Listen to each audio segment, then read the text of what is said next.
आज हम महादेवी वर्मा का एक बहुत ही प्यारा निबंध पढ़ेंगे और निबंध का शीर्षक ही है भारतीय संस्कृति और शिक्षा। यह जो निबंध है दरअसल यह महादेवी वर्मा का व्याख्यान है, भाषण है उनका।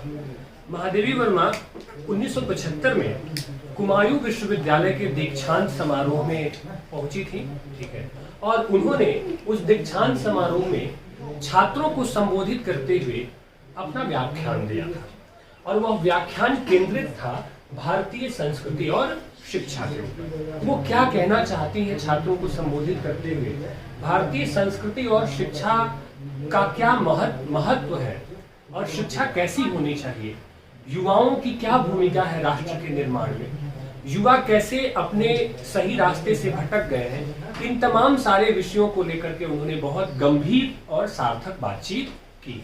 ठीक है, तो भाषण के आरंभ में ही महादेवी वर्मा यह बताती हैं कि जो पहाड़ी प्रदेश होते हैं, कुमायूं उत्तराखंड का एक बहुत ही खूबसूरत स्थान है, तो उन्होंने बताया है कि जो पहाड़ी प्रदेश होते हैं वो बहुत ही खूबसूरत होते हैं। एक तो प्राकृतिक दृष्टिकोण से बहुत सुंदर होते हैं, पढ़ने लिखने के लिए बहुत सुंदर वातावरण होता है।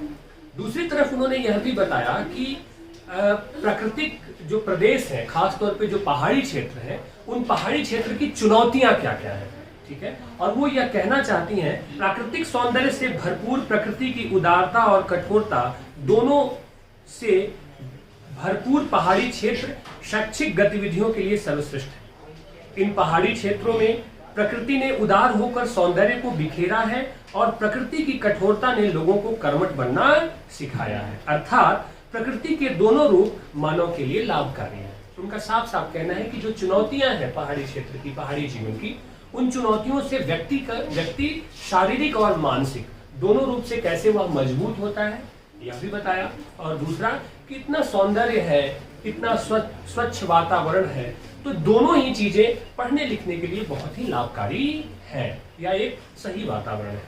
उन्होंने कहा कि कुमायूं जैसे पर्वतीय क्षेत्र का वातावरण गुरुकुल स्थापित करने के लिए उपयुक्त है। चट्टानों को पकड़कर आकाश की ओर उठने वाले देवदार के वृक्ष भी मानव को यह संदेश दे रहे हैं कि सुख दुख दोनों में ही आगे बढ़ते रहना चाहिए। प्रकृति से ये जो पेड़ है, उन पेड़ों से सीखने की बात वह कह रही है कि ऐसा निरंतर पेड़ आगे बढ़ते रहते हैं, ठीक है, बारिश हो, तूफान हो, बाढ़ हो, डगमगाते नहीं है, भटकते नहीं है। किसी शायर ने बहुत खूबसूरती से भी लिखा कि कोई उस पेड़ से सीखे मुसीबत में अड़े रहना कि जिसने बाढ़ के पानी में भी सीखा खड़े रहना। मैं बहुत बड़े लोगों के छोटेपन से वाकिफ हूँ, बहुत मुश्किल है दुनिया में बड़े होकर बड़े रहना। कि दुनिया में बड़े होकर के भी बड़े बने रहना अपने स्वभाव से बहुत मुश्किल काम होता है। तो यहाँ महादेवी वर्मा उन पेड़ों के माध्यम से यह बताने की कोशिश कर रही है कि सुख हो या दुख हो, मनुष्य को निरंतर आगे बढ़ते रहना चाहिए। साथ ही साथ उन्होंने आगे कहा, भारतीय जो लोग हैं उनकी स्थिति पर प्रकाश डालते हुए कहती हैं कि विज्ञान द्वारा की गई तरक्की को देखकर लगता है कि भारत वास्तव में 21वीं सदी में पहुंच गया है, लेकिन समाज की घोर विषमता को देखकर लगता है कि यह मध्ययुगीन भारत है, क्योंकि अभी भी भारत के बहुत सारे लोग गरीबी, भुखमरी और असहाय जिंदगी जी रहे हैं। कुछ भारतीय वैभव संपन्न है तो कुछ को 2 जून की रोटी भी प्राप्त नहीं होती है। जब तक विषमता की गहरी खाई को पाटा नहीं गया तब तक भारत को उन्नत राष्ट्र नहीं कहा जा सकता है। बहुत महत्वपूर्ण विषय को उन्होंने उठाया युवाओं के सामने और कहा कि भारत ने प्रगति की है, विज्ञान में, अंतरिक्ष में, तमाम सारे क्षेत्रों में भारत ने बेहतर प्रगति की है। लेकिन जब आप समाज को देखते हैं तो किस तरह से समाज में गरीबी है, भुखमरी है, बेरोजगारी है। एक वर्ग ऐसा है जिसके पास बहुत संपत्ति है, पर दूसरा वर्ग ऐसा है जिसको 2 वक्त की रोटी के लिए लगातार संघर्ष करना पड़ता है। तो इस एक ही भारत में कितने सारे भारत के रूप दिखाई देते हैं और इस बात का कहीं ना कहीं उनके भीतर एक कष्ट है, एक दुख है। और युवाओं के सामने वह यह बात इसलिए भी कह रही है कि इस दुख से, इस कष्ट से निकालने का काम अगर कोई कर सकता है तो वह भारत का युवा है, जो समर्थ राष्ट्र और समर्थ व्यक्तित्व का निर्माण करके समाज को बेहतर दिशा में लेकर के जा सकता है, राष्ट्र को उन्नति के पथ पर लेकर के जा सकता है। वह युवा जो भारत में रहकर पढ़ता है लेकिन अपनी सेवाएं विदेश में देने के लिए चला जाता है, वह इस राष्ट्र को, इस समाज को बहुत उन्नत नहीं कर पाएगा।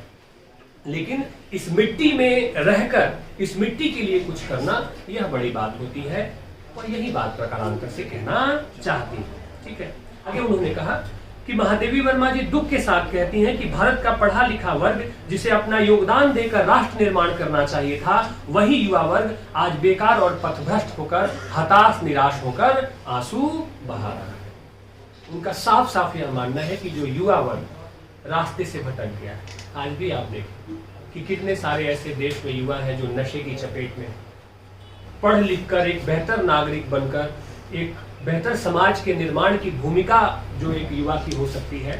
बहुत सारे ऐसे युवा हैं जो रास्ते से भटक गए हैं, मार्ग भटक गए हैं। सारे गैर जरूरी काम तो वो कर रहे हैं, लेकिन जो जरूरी काम है वह नहीं कर रहे हैं। इसलिए उन्होंने दुख व्यक्त किया और कहा, छात्र वर्ग के कंधों पर सामने आई समस्याओं पर विचार करने, अतीत की उपलब्धियों को समेटने तथा भविष्य के राष्ट्र निर्माण की जिम्मेदारी रहती है। बहुत बड़ी जिम्मेदारी है छात्रों के ऊपर।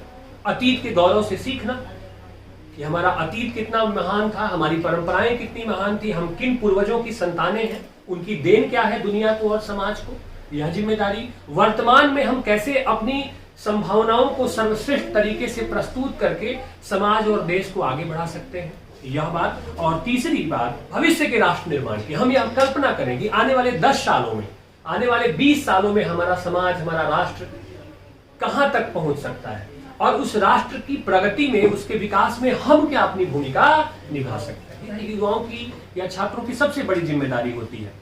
ठीक है, लेकिन वर्तमान में हम यादों की तरह आपस में लड़ मर रहे हैं क्योंकि हमारे धर्म में अनेक रूढ़ियों ने प्रवेश कर लिया है। समाज जातिवाद और संप्रदायों में बटा हुआ है। राजनीति दिशा विहीन होकर पथभ्रष्ट हो गई है। महादेवी वर्मा विद्यार्थियों को संबोधित करती हुई कहती हैं कि इन सब चीजों को अगर पटरी पर ला सकता है तो वह कौन है? युवा वर्ग। आप सब जान रहे हैं कि धर्म के नाम पे, जाति के नाम पर किस तरह से हमारा समाज बटा हुआ है, किस तरह से हम एक दूसरे से लड़ते हैं। देश की जो राजनीति है वह राजनीति किस तरह से दिशा भ्रष्ट हो गई है, इसकी तरफ संकेत किया। आप याद करिए धूमिल को, एक आदमी रोटी बेलता है, एक आदमी रोटी, एक तीसरा आदमी भी है जो न रोटी बेलता है, वह सिर्फ रोटी से खेलता है। मैं पूछता हूं वह तीसरा आदमी कौन है? मेरे देश की संसद मौन है। यह जो देश की संसद मौन है, क्यों मौन है? आप सब इस बात को जानते हैं, इसमें भारी चर्चा हुई है कि राजनीति का काम क्या होता है? लोगों के लिए बेहतर से बेहतर सुविधाएं प्रदान करना, लोगों के जीवन में खुशहाली लाना, उनके जीवन के स्तर को ऊपर उठाना, बेहतर शिक्षा, बेहतर स्वास्थ्य, बेहतर सड़क, बेहतर सारी चीजें जो एक मनुष्य के जीवन से जुड़ी हुई जो मूलभूत आवश्यकताएं हैं, उन मूलभूत आवश्यकताओं को पूरा करना। और देश के जो नागरिक हैं, देश के जो बच्चे हैं, उनकी आंखों में अच्छे सपने देना और उन सपनों को पूरा करने में देश का जो राजनीतिक तंत्र है, जो सत्ता है, वह किस तरह से महत्वपूर्ण हो सकती है, किस तरह से अपनी भागीदारी सुनिश्चित कर सकती है, यह उनका काम है। लेकिन हमारे नेतागण इसमें कितने कामयाब हैं और कितने नहीं है, ये आप सब जानते हैं। इसके बारे में बहुत कुछ कहने की जरूरत नहीं है। ठीक है, साथ ही साथ इन्होंने आगे भी कहा कि निराश होने की जरूरत नहीं है। एक उम्मीद की किरण जताई और कहा कि अगर इन सब चीजों को कोई पटरी पर ला सकता है तो वह कौन है? युवा वर्ग। आप, हम सब मिलकर, आप में से कोई अच्छा राजनीतिज्ञ बनेगा, कोई डॉक्टर बनेगा, कोई इंजीनियर बनेगा, कोई किसी भी दिशा में जाएगा, लेकिन पहले वह एक अच्छा नागरिक होगा, एक बेहतर मनुष्य होगा, तभी जाकर के वह किसी भी फील्ड में जाए, किसी भी क्षेत्र में जाए, बेहतर काम कर सकेगा। तो उन्होंने कहा कि छात्रों के ऊपर, युवाओं के ऊपर बहुत बड़ी जिम्मेदारी है इस समाज को, इस राष्ट्र को बेहतर दिशा में लेकर के जाने की, और वह युवा वर्ग ही है जो इन सब चीजों को, जो समाज में फैली हुई जो कुरीतियां हैं, उन कुरीतियों से पार पाने में मदद कर सकता है। अपने परिवार से उसकी शुरुआत कर सकता है। अगर जातिगत भेद कहीं दिखाई दे रहा है तो वह खड़ा होकर अपने माता पिता को, अपने लोगों को समझा सकता है और स्टैंड ले सकता है कि नहीं, यह उचित नहीं है, यह गलत चीज है और हमें इसको समाप्त करना चाहिए। तो शुरुआत अपने से करनी होगी, अपने व्यक्तिगत जीवन से करनी होगी, अपने परिवार से करनी होगी, तब जाकर धीरे धीरे समाज और फिर एक बेहतर राष्ट्र की परिकल्पना हो सकती है। जादू की छड़ी नहीं है कोई कि घुमा दिया और सब बेहतर होगा। उस बेहतरी के लिए शुरुआत अपने आप से करनी होगी। उसकी जिम्मेदारी हर एक छात्र को, हर एक युवा को लेनी होगी। यह कहना चाहती है महादेवी वर्मा। आगे बढ़े। उन्होंने कहा कि स्वाधीनता संग्राम में भी हम विदेशी शासकों को यहां से भगाने में लगे रहे, लेकिन भविष्य की बात किसी ने नहीं देखी कि भारत की संस्कृति, समाज, शिक्षा और शासन कैसा है। उस समय हमारा मूल उद्देश्य अंग्रेजों की शासन से मुक्ति का था, लेकिन समाज, शिक्षा और राजनीति कैसी हो यह हमारे एजेंडे में नहीं था, या यह मुख्य रूप से हमने इस पे ध्यान नहीं दिया। आज भी मैकाले द्वारा दी हुई शिक्षा पद्धति पर ही हम चल रहे हैं। अंग्रेज तो कभी के चले गए हैं, लेकिन उनके द्वारा दी हुई अंग्रेजियत आज भी हम पर छाई हुई है। आज तक शिक्षा प्रणाली में आमूल-चूल परिवर्तन नहीं हुआ है।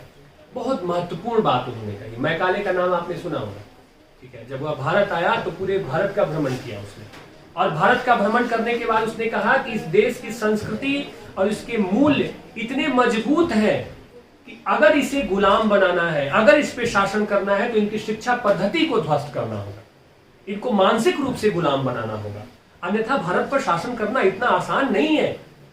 और उसने फिर मैकाले की शिक्षा पद्धति लाई, और ऐसी शिक्षा पद्धति लाई जिस शिक्षा पद्धति का मतलब मानवीय मूल्यों के निर्माण से नहीं था, बेहतर मनुष्य के निर्माण से नहीं था, जिसका मतलब आपको संभ्रांत बनाना था। पढ़ा लिखा तो बनाना था आपको, जो पढ़ लिख कर रोजगार पाले, जो पढ़ लिख कर नौकरी पाले, लेकिन पढ़ लिख कर बेहतर और जागरूक इंसान आप कैसे बन सकते हैं, संवेदनशील मनुष्य आप कैसे बन सकते हैं, मनुष्यता के उत्थान में आपकी क्या भूमिका हो सकती है, आपके आने से यह दुनिया थोड़ी बहुत सुंदर हुई कि नहीं हुई, यह प्रश्न वहां गायब था।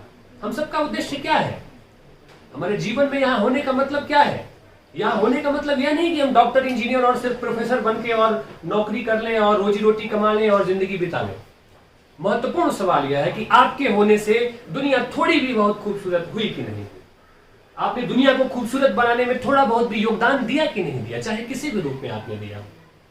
यह होता है जीवन का मतलब, यह होती है जीने की सार्थकता। और मैकाले की शिक्षा पद्धति ने इसी को क्या कर दिया, गायब कर दिया, हटा दिया। तब भी देखिए आगे वो कह भी रही है, उन्होंने इसी के बारे में आगे जिक्र करते हुए और विस्तार से बताया है कि अंग्रेज तो चले गए, लेकिन उनकी अंग्रेजियत आज भी हमारे दिमाग में क्या है, काबिज छाई हुई। ठीक है, आप जान रहे हैं कि आज हमारी जो शिक्षा पद्धति है वह किस तरह से उसी अंग्रेजी मानसिकता को लेकर के आगे बढ़ रही है, जिसमें हम बच्चे को क्या कर रहे हैं, मशीन बना रहे हैं। भारी भारी बस्तों से, किताबों से लदे हुए छोटे छोटे कंधे इतने भारी बोझ उठाते हैं, और बोझ सिर्फ किताबों का वो नहीं उठाते हैं, बोझ सपनों का भी उठाते हैं। छोटा बच्चा, बहुत छोटा बच्चा है, लेकिन उसके माता पिता, उसके आसपास सब उसे सपने देने लगते हैं, डॉक्टर बनो, इंजीनियर बनो, ये बनो, वो बनो। एक तरफ बस्तों का बोझ और एक तरफ सपनों का बोझ। उसे जिंदगी जीने और जिंदगी की खूबसूरत उड़ान के लिए कोई उत्साहित नहीं करता है कि जियो तुम अपनी मर्जी से, देखो तुम क्या कर सकते हो। हम उसे चुनने देना कि वह क्या बनना चाहता है, हम उसे करने देना कि वह क्या करना चाहता है। हम उससे करवाते हैं, हम उस पर सारी चीजें थोपते हैं, क्योंकि बेहतर बनने की होड़ है, कुछ करने की होड़ है, गला काट प्रतियोगिता है। ये सारी चीजें आप देखें, गुरुकुल में कोई गला काट प्रतियोगिता नहीं थी। गुरुकुल की जो शिक्षा पद्धति थी उसमें कोई कंपटीशन नहीं होता था कि ये टॉप आ गया, ये फर्स्ट आ गया, ये सेकंड आ गया, ये थर्ड आ गया, ऐसा कुछ भी नहीं था। मानव व्यक्तित्व निर्माण की प्रक्रिया में बच्चा किस तरह से आगे बढ़ रहा है, गुरुओं का काम यह होता था।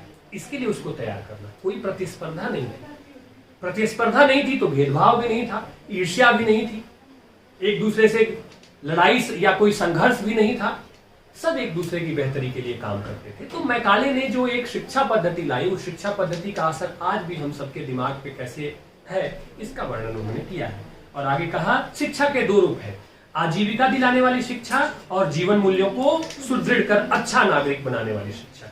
हमारी शिक्षा पद्धति में दूसरा पक्ष कमजोर रहा, इसी कारण हमारे उच्च शिक्षित लोग धन के पीछे भागकर विदेश चले जाते हैं। वे धन के पीछे भागते हैं, देश प्रेम का तो उन्होंने पाठ ही नहीं पढ़ा है। बहुत महत्वपूर्ण बात है कि शिक्षा का मतलब ही हमने क्या समझ लिया है, रोजगार पाना और बहुत सारे पैसे कमाना, और इसी को जीवन की सफलता से भी हम जोड़ते हैं। जीवन की सफलता नौकरी पा लेना या बहुत पैसे कमा लेने में नहीं है। जीवन की सार्थकता खुश रहते हुए, आनंदित रहते हुए बेहतर मनुष्य बनते हुए इस समाज और दुनिया को खूबसूरत बनाने में हमारी जो भूमिका हो सकती है वह है। आप एक साधारण किसान, साधारण मनुष्य बनकर के भी एक बेहतर राष्ट्र निर्माण की भूमिका अदा कर सकते हैं, बजाय इसके कि आप बहुत पढ़े लिखे डॉक्टर बन जाएं और आप अमेरिका चले जाएं, लंदन चले जाएं। आई बात समझ में? तो हमारे देश में शिक्षा का मतलब ही रोजगार पाना समझ लिया गया, आजीविका दिलाना समझ लिया गया। आजीविका जरूरी है, रोजगार जरूरी है, ऐसा नहीं कि वह जरूरी नहीं है, लेकिन उससे कहीं ज्यादा बड़ा पक्ष है कि आप मनुष्य कैसे हैं, आप इंसान कैसे हैं, यह ज्यादा बड़ा प्रश्न है। उन्होंने कहा कि जो दूसरा पक्ष है, मनुष्य निर्मित करने वाला पक्ष, वह कहीं ना कहीं कमजोर होता गया या पिछड़ता चला गया। ठीक है, आज भी अगर आप स्कूलों में चले जाएं, बच्चों से पूछे बच्चे क्या बनना चाहते हैं, तो कोई डॉक्टर कहेगा, कोई इंजीनियर कहेगा, कोई आईएएस ऑफिसर कहेगा, कोई टीचर कहेगा, कोई कुछ कहेगा, कोई कुछ कहेगा। शायद ही कोई बच्चा उठ के खड़ा हो और कहे कि मैं एक अच्छा इंसान बनना चाहता हूं। मुश्किल है ऐसा वो कह सके। या शायद ही कोई बच्चा उठ करके कहे कि मैं खुश रहना चाहता हूं और एक अच्छा इंसान बनना चाहता हूं। वास्तव में खुश रहना और एक अच्छा इंसान बनना ही शिक्षा का असली मतलब है, जो जीवन के लिए आपको तैयार करे, जो जीवन जीने की कला से आपको ओतप्रोत करे, आप जीवन के हर एक लम्हे को आनंद के साथ जी सके और आनंद के साथ जीते हुए आप आसपास के लोगों को भी आनंद दे सकें, संवेदनशील हो सकें, आप दूसरे के प्रति भी आप प्यार और सम्मान से भर सकें और अपना योगदान आप जो कर सकते हैं इस समाज और दुनिया को बेहतर बनाने के लिए वो कर सकें। यही होता है शिक्षा का वास्तविक मतलब। ठीक है, उन्होंने आगे कहा देश प्रेम एक सैनिक से सीखना चाहिए जो देश की सीमा के लिए प्राण तक दे देता है। हमारे सैनिकों को देखें, -60 डिग्री तापमान में भी वो सीमा पे डटे रहते हैं और देश की सीमाओं की सुरक्षा करते हैं, ताकि हम और आप जैसे लोग सुकून से, शांत से अपना जीवन जी सकें और अच्छी नींद ले सकें। लाखों सैनिक रात भर जागते हैं, तब हम करोड़ों लोग चैन की नींद से सो पाते हैं। यह है देश प्रेम, यह है राष्ट्रभक्ति।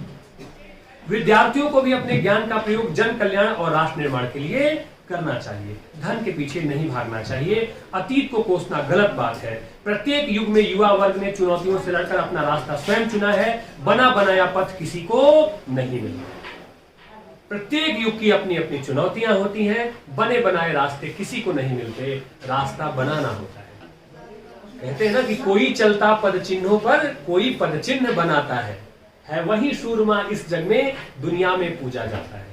कि बने बनाए रास्ते पे चलना बहुत आसान है, लेकिन नए रास्तों की खोज करना थोड़ा मुश्किल काम है। लेकिन इतिहास गवाह है, जिन लोगों ने नए रास्तों की खोज की है वह पथ प्रदर्शक बने हैं, वो प्रेरणा के दीपक बने हैं। दुनिया ने, इतिहास ने उन्हें याद किया है।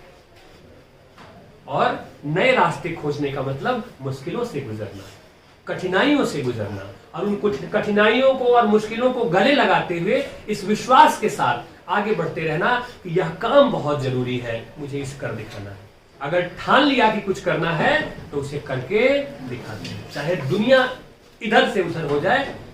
इतने बड़े काम लोग कर देते हैं, हमें तो एक छोटा सा काम करना है। आई बात समझ में कि नहीं? कुछ हासिल करना है और उस हासिल करने के साथ साथ इस समाज और राष्ट्र को प्रगति के पथ पर ले जाना है। आई बात समझ में? उन्होंने कहा कि मानव सर्वश्रेष्ठ प्राणी है। महाभारतकार वेद व्यास ने भी कहा है कि धरती पर मनुष्य से श्रेष्ठ कुछ भी नहीं है।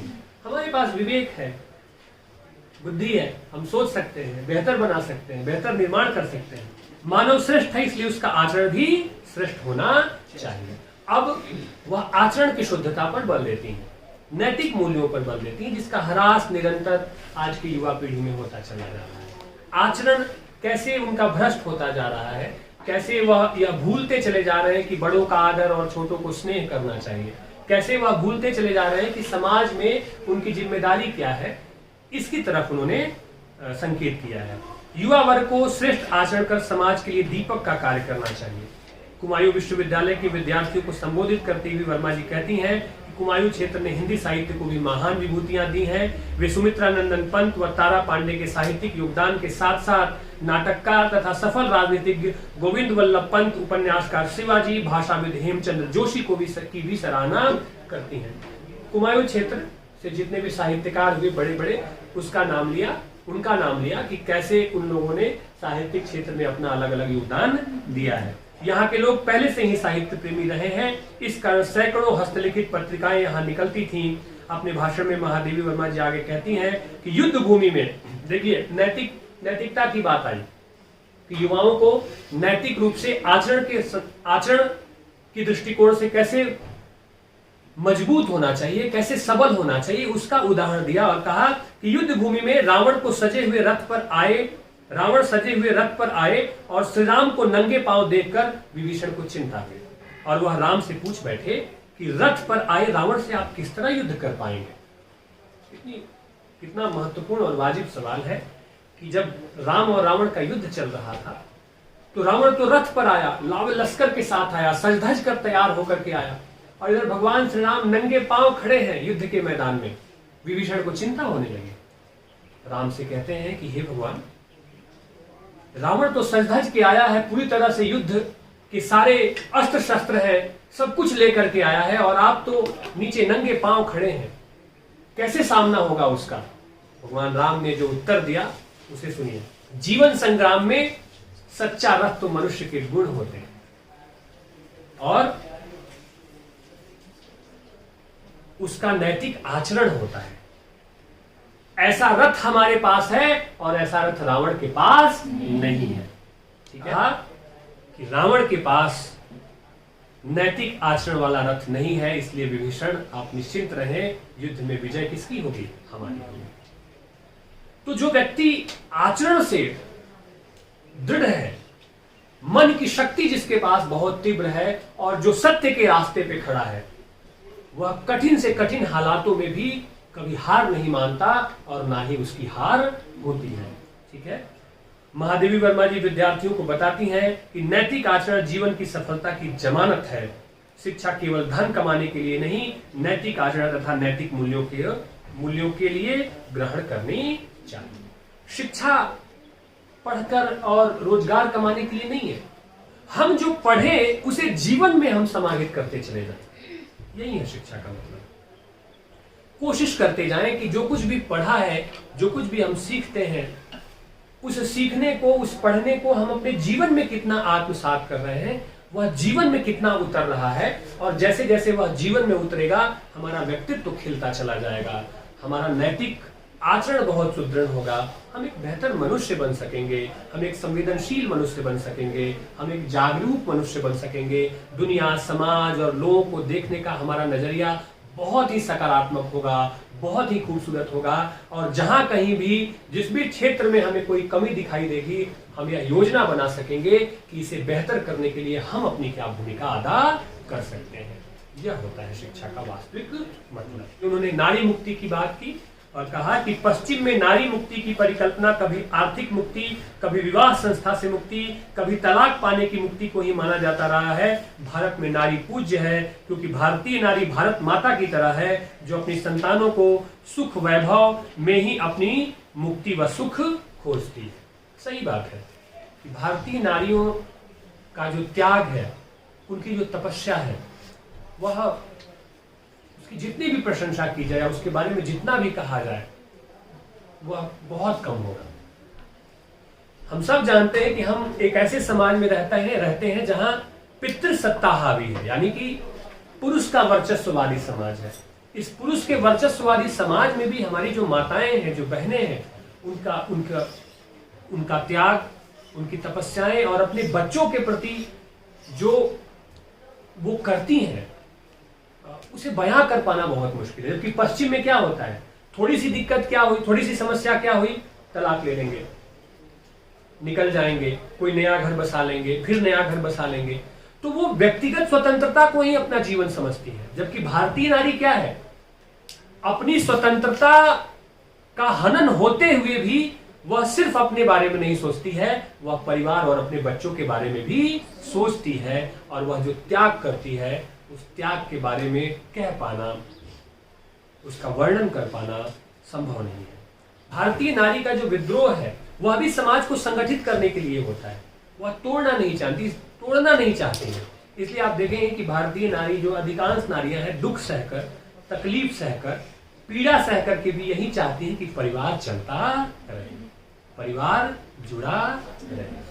अगर भारतीय नारियां उन पाश्चात्य नारियों की तरह हो जाएंगी तो पता नहीं कितने सारे घर परिवार टूट जाएंगे, खत्म हो जाएगा। लेकिन धन्य है वो माताएं, धन्य है वो बेटियां जो सब कुछ सहने के बावजूद भी उनके अंदर अथाह धैर्य है, जो यह सोचती है कि चलो परिवार चलता रहे किसी भी तरह से। हालांकि इसके दुष्परिणाम भी उनको भुगतने पड़ते हैं, इसका अपना एक खामियाजा, यह डिबेट का विषय, इस पे कई तरह से चर्चा हो सकती है। लेकिन अभी फिलहाल जो महादेवी वर्मा जी कह रही हैं उसके हवाले से ये बात हो रही है। भारत की कल्पना भारत माता के रूप में है, पितृभूमि के रूप में नहीं है। हम भारत को भारत माँ कहते हैं, भारत पिता नहीं कहते। और भारत माँ कहना कहीं ना कहीं नारियों को, स्त्रियों को जो सम्मान है, उनका जो योगदान है, उसको याद करने से है। ठीक है, भारतीय नारी महान है क्योंकि राम और कृष्ण भगवान को भी जन्म देने वाली और उनका पालन पोषण करने वाली तो भारतीय नारी ही है। वर्मा जी कहती हैं कि भारत ही नहीं, भारतीय संस्कृति भी महान है, यह शाश्वत मूल्यों पर आधारित है। हमारी संस्कृति सत्य और त्याग का पाठ पढ़ाती है। आगे हम कि भारत की संस्कृति को आप देखें तो हमें सिर्फ अपने लिए नहीं, दूसरों के लिए भी जीना सिखाती है। सत्य का मार्ग हमारे यहाँ श्रेष्ठ मार्ग बताया है और इसी मार्ग पर चलते हुए राम यशस्वी हुए, कृष्ण यशस्वी हुए, बुद्ध यशस्वी हुए। एक से एक महान ऋषि, मुनि, तपस्वी, राजा, सम्राट, सब ने उस सत्य के मार्ग की खोज की और उस सत्य के रास्ते को अपनाया। महात्मा गांधी को आप याद कर लीजिए कि कैसे सत्य और अहिंसा के बल पर उन्होंने इस पूरे देश को आजाद कर दिया। और आप सबको चाहिए कि आप गांधी का जीवन पढ़ें, उनकी फिलॉसफी को पढ़ें। क्या सुंदर जीवन था उनका, क्या महान व्यक्ति थे। आगे कहा पाश्चात्य संस्कृति भौतिकवादी संस्कृति है, हम उसका विरोध अपनी संस्कृति के मानवीय मूल्यों द्वारा ही कर सकते हैं। पाश्चात्य जो संस्कृति है, जो विदेशी संस्कृति है, वो भौतिकवादी है, यानी कि बाहरी सुख सुविधाएं, अच्छा जीवन, लग्जरियस जीवन हो उनका। ठीक है, खूब सुख हो, खूब सुख हो, ऐश्वर्य हो, लग्जरी हो, यही उनके लिए जीवन का मतलब है। जबकि हम आंतरिक उत्थान पर भी बल देते हैं, मानव मूल्यों पर भी हम बल देते हैं। आगे उन्होंने कहा भारत भूमि सौंदर्य का भंडार है, हमें सुखद वातावरण तैयार करना होगा और जाति, धर्म, संप्रदाय एवं क्षेत्रवाद की दीवारों को तोड़ना होगा। वर्मा जी कहती हैं कि दीवारें जमीन पर बनती हैं, आकाश में कोई दीवार खड़ी नहीं होती। अर्थात जब हम संकीर्णता के घेरे से ऊपर उठ जाएंगे तो हमारी संकीर्णता स्वयं उदारता में बदल जाएगी। बहुत महत्वपूर्ण बात देवी जी कहती हैं कि उन्होंने कहा कि युवाओं को, छात्रों को एक सुखद वातावरण तैयार करना होगा। कैसा वातावरण? जहां धर्म के नाम पर, जाति के नाम पर, संप्रदाय के नाम पर, भाषा के नाम पर, क्षेत्रवाद के नाम पर कोई अलगाव नहीं। हम सब यह महसूस करें कि हम सब भारतीय हैं, हम सब एक जैसे हैं और आपस में प्रेम, भाईचारा और सद्भावना के साथ हम इस देश में रह सकें और एक ऐसा समाज बना सकें जो प्रेम पर आधारित हो, सद्भावना पर आधारित हो, भाईचारे पर आधारित हो।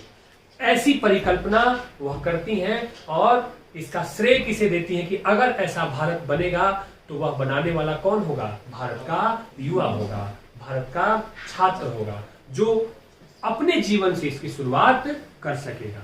और उन्होंने कहा कि दीवारें जमीन पर बनती हैं, आकाश में दीवारें नहीं बनती हैं। आकाश का मतलब निस्सीम होने से, अनंत ऊंचाई पर होने से, यानी कि हमारा हृदय इतना विशाल हो जाए, हमारा हृदय आकाश की तरह इतना ऊंचा हो जाए कि उस आकाश रूपी ऊंचे हृदय में धर्म के लिए, जाति के लिए, संप्रदाय के लिए कोई दीवार न रहे और हम अपनी संकीर्णता, यानी कि जो संकुचित सोच है, छोटी दृष्टि से जो हम चीजों को सोचते हैं, वैसे ना देखकर बड़े विराट रूप में हम जीवन को, समाज को, लोगों को और देश दुनिया को देख सकें, ऐसा संदेश महादेवी वर्मा दे रही है। और उन्होंने कहा महादेवी वर्मा जो छात्र वर्ग को वैदिक साहित्य का अध्ययन करने को कहती हैं और उसमें जो उपयोगी और रक्षणीय है उसे ग्रहण करने और युगानुरूप बनाने का आह्वान करती हैं और अपना दीक्षांत भाषण जय भारत और जय भारत की संतान के घोष से संपन्न करती है। अंत में उन्होंने कहा छात्रों को कि जो हमारा जो वैदिक साहित्य है, जो पुराना साहित्य है, वेद, उपनिषद, इन सब चीज़ों का अध्ययन छात्रों को करना चाहिए और देखना चाहिए कि उसमें क्या कहा गया है, कौन सी महत्वपूर्ण बातें हैं, क्या ऐसी बात है जिस बात के लिए पूरी दुनिया हमारी तरफ रुख करती है, जिस बात के लिए हम विश्व गुरु कहलाए। तो उन्हें प्रत्येक छात्र को कोशिश करनी चाहिए कि उसका वो अध्ययन कर सकें और उसमें जो उपयोगी और जरूरी चीज है उस पर भी वह चिंतन और मनन कर सकें। और अंत में उन्होंने कहा कि जय भारत और जय भारत की संतान। यह बहुत महत्वपूर्ण बात है कि भारत की जय तभी होगी जब भारत की संतानें उस भारत को बेहतर बनाने के लिए काम कर सकें। तो ये उनका निबंध है। अब इसके जो मूल पॉइंट्स हैं, तो निबंध तो समझ गए, उस पर चर्चा हो गई। परीक्षा में जब आप प्रश्न का उत्तर लिखेंगे तो जो कुछ बिंदु है उस पर अलग से चर्चा करने की जरूरत नहीं है, वो मैं कुछ बिंदु बता देता हूँ जो इस निबंध के जो मूल सार है उसमें क्या क्या उन्होंने कहा है। तो सबसे पहले तो यह एक विचारोत्तेजक लेख है, जो विचारों की उत्तेजना हमारे भीतर क्या करता है, पैदा करता है। विचारोत्तेजक निबंध, भाषण कह लीजिए, ठीक है। तो सबसे पहले तो हम यह देखते हैं कि यह एक विचारोत्तेजक भाषण है, तो निबंध के रूप में हमारे सामने प्रस्तुत है, जो हमारे भीतर एक चिंतन के तमाम सारे फलक पैदा करता है और हमारी भूमिका तय करने के लिए हमें प्रेरित करता है कि हम युवाओं की क्या भूमिका हो सकती है इस समाज और राष्ट्र को बेहतर बनाने के लिए।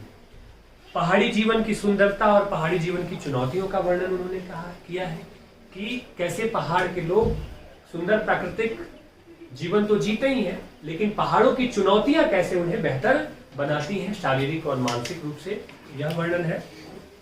और भारतीय जीवन की वर्तमान स्थिति का वर्णन कि विज्ञान और अंतरिक्ष के क्षेत्र में तो हमने बहुत प्रगति की है, लेकिन हमारा समाज एक तरफ ऐसा भी है जो 2 वक्त की रोटी के लिए क्या करता है, लगातार संघर्ष कर रहा है। गरीबी है, भुखमरी है, लोगों के पास मूलभूत सुविधाओं की कमी है, इसका वर्णन किया है और कहीं ना कहीं दुख व्यक्त किया है और छात्रों को, युवाओं को इस दिशा में अपनी भूमिका अदा करने के लिए कहा है, उनका आह्वान किया है कि इस दिशा में आप अपनी भूमिका अदा करें, ठीक है। और युवा वर्ग, इनके भाषण में युवा वर्ग केंद्र में रहा है। युवा वर्ग के बहुत सारे जो रूप है, भटकते हुए युवा वर्ग का चित्रण उन्होंने किया है, ठीक है। कैसे युवाओं की जो संभावना है, वह संभावना कैसे इस देश और समाज को बेहतर बनाने में काम आ सकती है और युवाओं का कर्तव्य क्या है अपने देश और समाज के लिए, इसका भी जिक्र वह इसमें भाषण में करती है। शिक्षा पद्धति पर बात की है उन्होंने कि कैसे हमारी जो शिक्षा पद्धति है वह मैकाले की शिक्षा पद्धति से ग्रस्त है और हम अभी भी शिक्षा का सिर्फ मतलब पढ़ लिख कर रोजगार पाना या धन कमाना ही समझते हैं। शिक्षा के 2 रूपों का वर्णन उन्होंने किया, एक रोजगार वाली शिक्षा और दूसरी नैतिक मूल्यों को मजबूत करने वाली शिक्षा। और यह बताया कि देश में, हमारे देश में जो दूसरा पक्ष है नैतिक मूल्यों को मजबूत करने वाली शिक्षा, वह पक्ष जो है वह कमजोर रहा है और हमें उस पर चिंतन मनन करना चाहिए। जो कुछ भी हम पढ़ें, जो कुछ भी हम समझें, उससे हम अपने जीवन में कैसे उतार कर एक बेहतर आचरण वाला व्यक्तित्व निर्मित कर सके स्वयं का, इस पर उनका बल है, ठीक है। नैतिक गुणों को समाहित करने की बात उन्होंने की, राम का उदाहरण दिया उन्होंने, ठीक है, कि कैसे नैतिक गुण अगर आपके पास है तो वह नैतिक गुण सबसे बड़े हथियार है और उस नैतिक गुणों के आधार पर आप जीवन संग्राम का कोई भी युद्ध हारने वाले नहीं, ठीक है। भारतीय नारी की महिमा का वर्णन किया, ठीक है, कि भारतीय नारी किस तरह से तमाम सारे दुखों को सहते हुए भी त्याग और तपस्या की मूर्ति बनी रहती है और किस तरह से परिवार और समाज को दिशा देने में, आगे बढ़ाने में उसकी जो भूमिका होती है उसका वर्णन उन्होंने किया। भारतीय संस्कृति और भारतीय जो परंपराएं हैं उसकी महानता का वर्णन किया कि भारतीय संस्कृति का मूल उद्देश्य ही त्याग और तपस्या है। भारतीय संस्कृति के केंद्र में त्याग और तपस्या की भावना रही है कि हम अपने बारे में बाद में और दूसरों के बारे में पहले सोचते हैं और प्रेम, भाईचारा, सद्भावना और विश्व कल्याण की भावना भारतीय संस्कृति के केंद्र में रहती है।